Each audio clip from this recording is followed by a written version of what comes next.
చావు బతుకుల మధ్య ఎదురుపడ్డ అమూల్యను కాపాడి నిజం తెలుసుకుని వల్లి చెంప పగలగొట్టిన ధీరజ్. ఇదంతా ఎలా జరిగిందో వీడియో ద్వారా తెలుసుకుందాం. ఎక్కడ స్కిప్ చేయకుండా చివరి వరకు చూసి వీడియో లైక్ చేసి షేర్ చేయడం మర్చిపోకండి. మొత్తం మీదిక అమూల్య కనిపించట్లేదు అనే విషయం ఎప్పుడైతే పెళ్లింట్లో తెలిసిపోయిందో ఇక అందరూ కూడా కంగారుగా వెతకటం మొదలుపెట్టారు. రామరాజు వాళ్ళు గుడి నుంచి బయలుదేరి చీర తీసుకుని వస్తున్నాము, ఇక అమూల్యను రెడీ చేయండి, ఈలోపు చీర తీసుకుని వచ్చేస్తాము అని చెప్పడంతో అమూల్య కోసం లోపల గదంతా వెతుకుతారు. కానీ ఎక్కడా కూడా అమూల్య కనిపించదు. ఇక వెంటనే ప్రేమ వాళ్ళకి విషయం తెలిసి చాలా కంగారు పడతారు. ఏం జరుగుంటుంది అని చెప్పి ఆలోచిస్తూ ఉంటారు. ఒక పక్క రామరాజు ఇంకా బుజ్జమ్మ లేరు. ఏం చేయాలో అర్థం కాని పరిస్థితి. ప్రేమ నర్మద ఇద్దరు కూడా కంగారు పడుతూ ఉండగా సాగర్, ధీరజ్, చందు అందరికీ కూడా విషయం తెలిసిపోతుంది. ఇక ఎప్పుడైతే విషయం తెలిసిపోయిందో ప్రేమ అయితే అందరితోటి అదే తెలిసింది కదా, ప్రేమ అయితే ఏమైపోయి ఉంటుంది, అమూల్య ఎక్కడికి వెళ్ళి ఉంటుంది అనుకుంటూ ఉండగా ఇక్కడ వల్లి, భాగ్యం వాళ్ళు మాత్రం ఎక్కడ వాళ్ళ మీదకి వస్తుందోనని కంగారు పడుతూ టెన్షన్ పడుతూ ఉంటారు. ఇక వల్లి అయితే ఎక్కడ తనే ఇదంతా చేశానని బయటపడుతుందని టెన్షన్ పడుతుంటే భాగ్యం నోరు మూసుకుని ఉండు, ఏం కాదు, నువ్వు కంగారు పడి నన్ను కంగారు పెట్టకు అని చెప్పని అంటుంది. ఇక ఈలోపు వల్లి ఏమోనమ్మా నా కాపురం పోతుందని భయంగా ఉంది, టెన్షన్గా ఉంది అంటూ ఉంటుంది. ఏమీ పోదు, నువ్వేమి కంగారు పడి అనవసరంగా నీకు నువ్వే నిజం బయటపడేలా చేసుకోకు, అర్థమైందా అని చెప్పేసేసి అంటుంది. దాంతో ఇక వల్లి సరేనమ్మా అని సైలెంట్ అయిపోతుంది. ఇక ఇక్కడ ధీరజ్కి విశ్వక్ మీదే డౌట్ వస్తుంది. ఆ విశ్వక్ గాడే ఏదో చేసుంటాడు, ఆడిని అసలు వదిలిపెట్టే ప్రసక్తే లేదు అని అంటూ ఉంటే, ఒరే అల్లుడు ఆగరా, అక్కడ ఏం జరిగిందో ఏంటో తెలియకుండా మనం ముందు వెళ్ళి వాళ్ళింట్లో గొడవ చేస్తే వాళ్ళు ఊరుకోర్రా అంటే, ఏంటి ఊరుకోంది, ఎందుకు ఊరుకోరు, అసలు వాళ్ళని ఈ ఇంటి వైపుకి చూడనివ్వడమే మనం చేసిన తప్పు అంటూ ఉంటే నర్మద వెంటనే ధీరజ్ మనం తొందరపడి వెళ్తే మావయ్య గారు తర్వాత ఏమంటారో అని అనగానే, ఏమంటారు మనం తొందరపడి వెళ్ళటం కాదు, మనము ఇప్పటికే లేట్ చేసాం, అసలు విశ్వక్గాడు మన పిల్ల వైపు చూశాడు అన్నప్పుడే వాడి కాళ్ళు చేతులు విరగొట్టినట్టయితే ఈ బాధ ఉండేది కాదు అంటూ ఉండగానే ఇక వెంటనే అమ్మో అయిపోయిందే, ఇంకే ఉందే, మొత్తం అంతా అయిపోయింది అంటూ ఉంటుంది వల్లి. నువ్వు కామ్గా ఉండు, నీకు నువ్వే మొత్తం బయటేసేలాగున్నావు, ఇప్పుడు పని కట్టుకొని అయిపోయిందే, అదయిందే ఇదయిందే అంటూ నోరు మెదిపి మాట్లాడి అనవసరంగా నువ్వు లేనిపోయిన గొడవలు తీసుకురాకు, సైలెంట్గా ఉండు అని చెప్తుంది.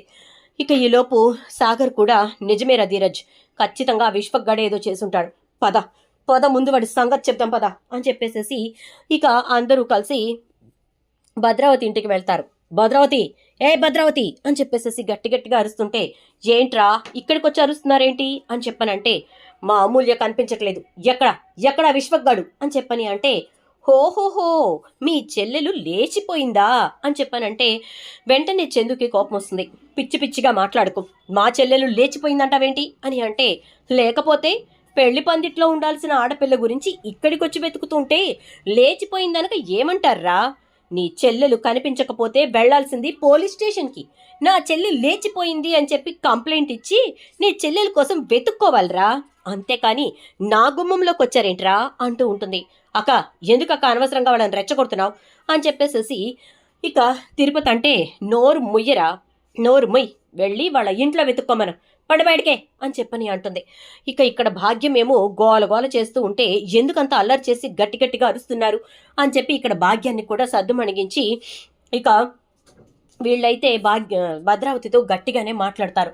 భద్రావతి అయితే చాలా కోపంగా, చూడండి ఒక మాట చెప్తున్నాను వినండి, నా మేనలుడే కనుక నిజంగా ఆ అమూల్యని తీసుకుపోయి ఉంటే నేను నా మేనలుడిని ఇంట్లో కూడా రానివ్వను. ఛీ, మీది ఒక బ్రతుకులేనా, మీరు మనుషులేనా, మీలాంటి వాళ్ళ ఇంట్లో నుంచి కాకి వాళ్ళ సరే ఒప్పుకోను. ఒకవేళ నీ చెల్లెలే కనుక ఈ ఇంటికి కోడలిగా వచ్చిందో చచ్చింది, విశ్వక్గాడు దాని మెళ్ళో తాళి కట్టిగాని ఇంటికి తీసుకొచ్చాడో దానికి నరకం అంటే ఏంటో చూపిస్తాను అని చెప్పనంటే, చిచి నీలాంటి దానింటికి నా చెల్లెలు ఎందుకు కోడలిగా వస్తుంది అంటాడు ధీరజ్. అవునా, అయితే వెళ్ళి వెతుక్కోరా, అంతేకాని నా దగ్గరకు వచ్చి నా ఇంట్లో నా పర్మిషన్ లేకుండా మాట్లాడుకో అని చెప్పేసేసి సేనాపతి అంటాడు. కొడుకుని తిన్నగా పెంచుకోవటం రాలేదంటే, హోయబ్బో మీ నాన్న తెగ పెంచేశాడు మరి, అందుకే కదా నువ్వేమో నా కూతురిని లేపుకుపోయి పెళ్లి చేసుకున్నావు, ఆ సాగర్ గాడేమో ఆ నర్మదని లేపుకుపోయి పెళ్లి చేసుకున్నాడు, మీ బాబు మా చెల్లెల్ని లేపుకుపోయి పెళ్లి చేసుకున్నాడు, ఇది మీ బ్రతుకు, చాలా గొప్పగా పెంచాడు మీ నాన్న, అని అంటూ ఉంటే, అవునవును, నేను లేపకపోయింది ఎవరినో కాదు, నీ కూతుర్నే. లేచిపోయి వచ్చింది నీ కూతురే కదా అని చెప్పని అంటాడు ఇక ధీరజ్ అయితే. ముందు బయటికి నడవండి అని అంటూ ఉండగా ధీరజ్ ఫోన్ మోగుతూ ఉంటుంది. ఫోన్ లిఫ్ట్ చేసేసరికి, అరే మామ, చెల్లెల్ని ఆ విశ్వగాడు వాళ్ళ మనుషులతో కలిసి ఎక్కడికో తీసుకుపోవటం నేను చూశానురా అనగానే, ఎక్కడ్రా అని అంటే, అక్కడ మీ వదిన వాళ్ళ అమ్మ నాన్న కూడా ఉన్నారా, వాళ్ళని కొట్టి వాడు తీసుకెళ్ళిపోవడం నేను చూశాను అనగానే, ఏంటి మా వదిన వాళ్ళ అమ్మ నాన్న ఉన్నారా, అసలు ఏం జరుగుతోంది, సరేరా అయితే అని చెప్పి, అనయ్య రండ్రా అని చెప్పి బయటకు తీసుకెళ్ళిపోయి ఇక తన ఫ్రెండ్ చెప్పిన విషయం చెప్పేసరికి, చందు అదేంటి వల్లి అక్కడ ఉండడం ఏంటి, వల్లి వాళ్ళ దగ్గర నుంచి అమూల్యని విశ్వగ్గాడు తీసుకెళ్ళటం ఏంటి అంటాడు చందు. అనయ్య నువ్వు కంగారు పడుకో, విషయం నేను పూర్తిగా తెలుసుకున్న తర్వాత అప్పుడు వద్దని అడుగుదాం, సరేనా. ఈ విషయంలో నాకు గాని కోపం వచ్చి నేను ఏదన్నా రాంగ్ స్టెప్ తీసుకున్నా నువ్వు మాత్రం కోపం చేసుకోకు అంటే, లేదురా నిజము అని చెప్పి ప్రూవ్ అయితే నువ్వు వల్లి చెంప పగలగొట్టినా కూడా నేనేం మాట్లాడనంటాడు చందు. అలాగనియా వెళ్తున్నాను నేను అంటే, నేను వస్తాను రా అంటాడు సాగర్. వద్దనియా నువ్వు ఇక్కడ చూసుకో, మళ్ళీ మగ పెళ్లి వాళ్ళకి డౌట్ రాకూడదు అని అంటూ ఉంటే, ఇట్నుంచి విశ్వకేమో అమూల్యతోటి, నిన్నేం చేయను, ఈరోజు రాత్రంతా నాతో ఇక్కడే ఉంచుకుంటా, ఉదయాన్నే పెళ్లి టైంకి తీసుకెళ్ళి మీ గుమ్మం ముందు దించుతా, చాలు అది చాలు, నాకు నీకు నాకు మధ్య ఏదో జరిగిపోయిందని చెప్పి ఊరంతా మాట్లాడుకోవటం నాకు కావాలి, ఆ తరువాత నీకు ఎవ్వరూ పెళ్లి చేసుకోరు, అప్పుడు చచ్చినట్టు నువ్వు నా ఇంటికి పని మనిషిగా వస్తావు, అది నాకు కావాల్సింది అంటాడు విశ్వ. ఇక అమూల్య అయితే, నా కంఠంలో ప్రాణం ఉండగా అది జరగదురా, అవసరమైతే నేను చావనన్నా చస్తాను, కానీ నీకు మాత్రం పెళ్ళాన్ని కాను, నా తండ్రి పరువు తీయను, నా తండ్రి తల దించుకునేలా చెయ్యను అంటూ ఉంటుంది. చూద్దాంలే వెళ్ళ అని చెప్పేసి తలుపేసి బయటకు వెళ్ళిపోతాడు. ఇక అమూల్యకి ఏం చేయాలో అర్థం కాక ఆలోచిస్తూ ఉంటుంది. ఇలా ఆలోచిస్తున్నటువంటి అమూల్యకు ఆ గదికి అంటే తను ముంచినటువంటి రూమ్కి మరొక డోర్ ఉంటుంది, అది అద్దం వెనక ఉంటుంది. అలా అమూల్యగా అసలు అద్దం వెనక డోర్ ఉందని ఎలా తెలుస్తుందంటే, తను ఆ అద్దాన్ని పగలకొట్టి తన చెయ్యి కోసేసుకుని చచ్చిపోదామని చెప్పి డిసైడ్ అయిపోతుంది. అనుకుని డిసైడ్ అయ్యి ఇక అద్దం పగలగొడుతుంది. పగలగొట్టిన తర్వాత ఆ అద్దంతో తన నర్వ్ కట్ చేసేసుకుంటుంది. కట్ చేసుకున్న తర్వాత ఆ అద్దాన్ని విసిరి కొట్టే క్రమంలో తన చెయ్యి కొంచెం ఫోర్స్గా తగలటంతో ఆ డ్రెస్సింగ్ టేబుల్ కాస్త మూవ్ అవుతుంది. దాంతో అక్కడ డోర్ కనపడుతుంది. వెంటనే అమూల్య అప్రయత్నంగానే ఆ డోర్ ఓపెన్ చేసేసరికి ఓపెన్ అయిపోతుంది. అది పక్క రూమ్లోకి దారి. పక్క రూమ్లో ఎవరు ఉండరు. ఇక ఆ గదిలోకి వెళ్ళి ఆ గదిలో నుంచి అక్కడ డోర్ ఓపెన్ చేసేసరికి డోర్ ఓపెన్ అయిపోతుంది. ఇక వెంటనే గబగబా బయటకు వచ్చేస్తుంది అమూల్య. అలా వచ్చినటువంటి అమూల్య చెయ్యి రక్తం కారుతూ ఉండగానే పరుగున బయటకు వస్తుంది. విశ్వక్ తన మనుషులతోటి, దాన్ని జాగ్రత్తగా చూసుకోండిరా, ఎక్కడా అది తప్పించుకోకూడదు అని చెప్తే, అలాగే బాస్ అని చెప్పని అంటారు.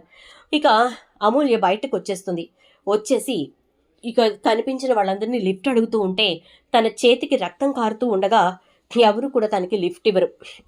ఏమవుతుందో అని చెప్పి ఈలోపు ధీరజ్ వాళ్ళు అమూల్యని వెతుకుతూ ఉంటారు. ధీరజ్ ఫ్రెండ్స్ వెతుకుతూ ఉండగా ఎవరైతే ధీరజ్కి ఫోన్ చేశాడో వాడు విశ్వక్ ఎక్కడ కనిపించాడు, ఎటు తీసుకెళ్లాడు అనేది చెప్తాడు. దాన్ని బట్టి వెతుక్కుంటూ వచ్చినటువంటి ధీరజ్కు కొంచెం దూరంలో అప్రయత్నంగా నడుస్తూ పడిపోతూ లేస్తూ వస్తున్నటువంటి అమూల్య కనిపిస్తుంది. అమూల్య కదూ అనుకుంటూ అమూల్య అని పరిగెత్తుకుంటూ వెళ్ళి ఇక అమూల్యని గబగబా తన చేతుల్లోకి తీసుకుంటాడు. అన్నయ్య, నేనే తప్పు చేయలేదన్నయ్య, వల్లి వదినే నన్ను తీసుకెళ్లి విశ్వక్కి అప్పచెప్పింది, విశ్వక్తో నన్ను ప్రేమలో పడేలా చేసింది, అంత వల్లి వదినే చేసింది.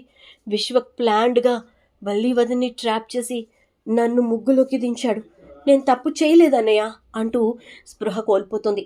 దాంతో ఒక్కసారిగా ధీరజ్, అమూల్య నీకేం కాదు తల్లి, ఏం కాదు, పద అని చెప్పేసి ఇక తన చేతుల్లో అమూల్యను ఎత్తుకుని హాస్పిటల్కి తీసుకెళ్ళి వెంటనే ట్రీట్మెంట్ అది చేయిస్తాడు.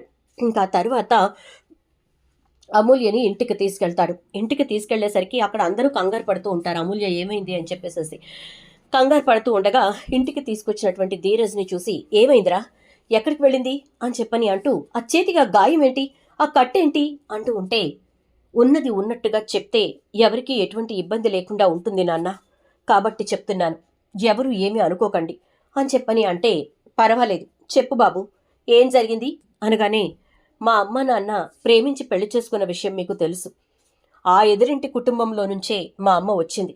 ఆ ఇంట్లో పనివాడిగా చేరిన మా నాన్నని మా అమ్మ ఇష్టపడింది. ఇద్దరి ఇష్టంతో వాళ్ళ పెళ్లి జరిగింది. అది ఆ కుటుంబానికి నచ్చలేదు. ఆ రోజు నుంచి ఈ రోజు వరకు మా కుటుంబం మీద పగ తీర్చుకునే అవకాశం కోసం ఎదురు చూస్తూ ఉన్నారు. ఆ అవకాశం మా చెల్లెల రూపంలో వాళ్ళకొచ్చింది. కానీ ఆ అవకాశాన్ని మా చెల్లెల రూపంలో వాళ్ళకిచ్చింది మాత్రం ఈ వల్లి వదిన అంటాడు ధీరజ్. ఏం మాట్లాడుతున్నావురా అని చెప్పి ఇక భుజం అనేసరికి, అవునమ్మా, వల్లి వదిన్ని విశ్వక్గాడు డబ్బుతో కొనేశాడు. ఒరే అన్నయ్య, నీకిచ్చిన 10 లక్షలు మీ అత్తగారోళ్ళు ఇచ్చారే, అవి ఎక్కడి నుంచి వచ్చాయనుకుంటున్నావు? వాళ్ళిచ్చినవి. అవి తీసుకొచ్చి నీ చేతిలో పెట్టి మన అమూల్యం తీసుకెళ్లి వాడి చేతిలో పెట్టడానికి ప్రిపేర్ అయింది ఈవిడ అనగానే, ఆధారాలు లేని మాటలు మాట్లాడుకు అని చెప్పని అనగానే ఇక అప్పుడు అమూల్య అంటుంది, ఆధారాలు లేని మాటలు కాదు వదినా, విశ్వక్ నాకు మొత్తం చెప్పాడు. నన్ను కిడ్నాప్ చేసి తీసుకెళ్ళటానికి విశ్వక్ దగ్గరికి ఎవరు తీసుకెళ్లారు? నువ్వే కదా అంటుంది అమూల్య. అయ్యో అయ్యో అయ్యో, ఇది మొత్తం బయట పెట్టేస్తోంది అని చెప్పని కంగారు పడుతూ ఉంటుంది. ఇక అప్పుడు భాగ్యం, ఏంటమ్మా ఇది, చాలా బాగుంది, నువ్వు అడు ప్రేమించుకోవడం ఏంటి, మధ్యలో మా అమ్మాయిని అనగానే, మాట్లాడకండి, ఎవ్వరు మాట్లాడితే వాళ్ళకి చెంపలు పగిలిపోతాయి అంటాడు ధీరజ్. ఏంటండి అన్నయ్య గారు ఇది, అలా మాట్లాడేస్తుంటే మీరు ఏమి అనరేంటి అనగానే, జరిగింది నా కూతురు చెప్తోంది కదా, అది అమాయకురాలు, దాని మనస్సు మార్చింది వల్లి అని చెప్పి నాకు ముందే తెలిసినట్టయితే ఈ కథ ఇంత దూరం వచ్చుండేది కాదు అంటూ, జేంటి వల్లి ఇది అని అంటే, నాన్న మీరు కాసేపు ఆగండి అంటూ, ఏమమ్మా, ఇంటికి పెద్ద కోడల్ని, ఈ ఇంటి పెత్తనం నాదే, ఈ ఇంటి బరువు బాధ్యతలు నావే అని చెప్పి ఆడపడుచు జీవితాన్ని తీసుకెళ్లి ఆ దరిద్రుడి చేతికి అప్పచెప్పటానికి చాలా పెద్ద స్కెచ్చే వేశావు. ఇంకెంత డబ్బు తీసుకున్నారు? లేని వాళ్ళు లేనట్టుండాలి. ఎన్నోసార్లు మీ గురించి ప్రేమ నర్మద వదిన మాట్లాడుకుంటున్నా కూడా పట్టించుకున్నట్టు వదిలేశాను. మీ దగ్గర పేదరికం ఉంటే కనీసం నీతి నిజాయితీలన్నా ఉంటాయనుకున్నాను, అవి కూడా లేని వాళ్ళని అర్థమైపోయింది అనగానే, ఏటి బాబు ఏం మాట్లాడుతున్నావు, అనవసరంగా నిందలేకు, అయినా ఏమన్నా మీ చెల్లెలు చిన్నపిల్ల ఏంటి వల్లి తీసుకెళ్ళి అప్పచెప్పటానికి అంటే, నాన్న అమ్మ మీద నీ మీద ఒట్టేసి చెప్తున్నాను, నన్ను తీసుకెళ్ళి వాళ్ళకి అప్పచెప్పింది వల్లి వదినే. నేను నా మా నాన్న ఇంట్లో కూర్చునున్నాను, వాడిని వదిలేశాను, నేను నా మనసులోంచి తీసేశాను. అలా ఉన్న నన్ను వల్లి వదినే తీసుకెళ్ళి అక్కడ అప్పచెప్పింది అని చెప్పేసరికి, అది కాదు, నువ్వు కామ్గా ఉండవే అమూల్య అంటూ ఉంటే, చందు ఒక అడుగు వెయ్యబోతూ ఉండగా, అన్నయ్య నేను చెప్పాను కదా, నేను ఎలాంటి నిర్ణయం తీసుకున్నా నువ్వు అడ్డుపాడొద్దని అంటే, సరేరా అంటాడు చందు. వల్లి చెంప చెళ్ళుని పగలగొడతాడు ధీరజ్. రే ధీరజ్ అని చెప్పి ఇక రామరాజు అనేసరికి, తప్పదు నాన్న, తప్పదు, ఈవిడ వల్ల ఈ కుటుంబం ఎంత నష్టపోయిందో మీకు తెలియదు నాన్న. ప్రేమ నర్మద వదిన ఒక్కసారి నోరు విప్పారంటే ఈవిడ గారి బండారం మొత్తం బయటపడుతుంది అని చెప్పి ధీరజ్ అంటాడు. ఒక్కసారిగా ప్రేమ నర్మద షాక్ అయిపోతారు. ధీరజ్కి ఈ నిజాలు తెలిసి కూడా ఇన్ని రోజులు బయట పెట్టలేదు, కానీ ఇప్పుడు తన చెల్లెల దాకా వచ్చేసరికి ఇక బయట పెట్టాల్సిందే అని బయట పెడుతున్నాడు. ఇలాంటప్పుడు మనం దాచిపెట్టకూడదని మొత్తం అన్నీ చెప్తారు. ఇక పెళ్లి వాళ్ళైతే, బావగారు ఈ పెళ్లి జరుగుతుందా లేదా అంటే, మీ చేతుల్లోనే ఉంది బావగారు అంటాడు రామరాజు. అమ్మాయిని రెడీ చేసి తీసుకొచ్చి పెళ్లి పెట్టెల మీద కూర్చోపెట్టండి అంటాడు. ఒక్కసారిగా రామరాజు సంతోషానికి అవధులే ఉండవు. ఇక వెంటనే అమూల్యం రెడీ చేసి తీసుకొచ్చి పెళ్లి పెట్టెల మీద కూర్చోబెడతారు. పెళ్లి జరగడంతో చాలా సంతోషిస్తాడు రామరాజు. అయితే చూద్దాం, మరి ఇలా జరిగితే బాగుండు అనిపిస్తే వీడియోకి ఒక లైక్ చేసి వీడియోని షేర్ చేయండి. అలాగే ఛానల్ ఇప్పుడే చూస్తున్నట్లయితే సబ్స్క్రైబ్ చేసుకోవడంతో పాటు పక్కనే బెల్ ఐకాన్లో ఆల్ ట్యాప్ చేయండి. Thank you.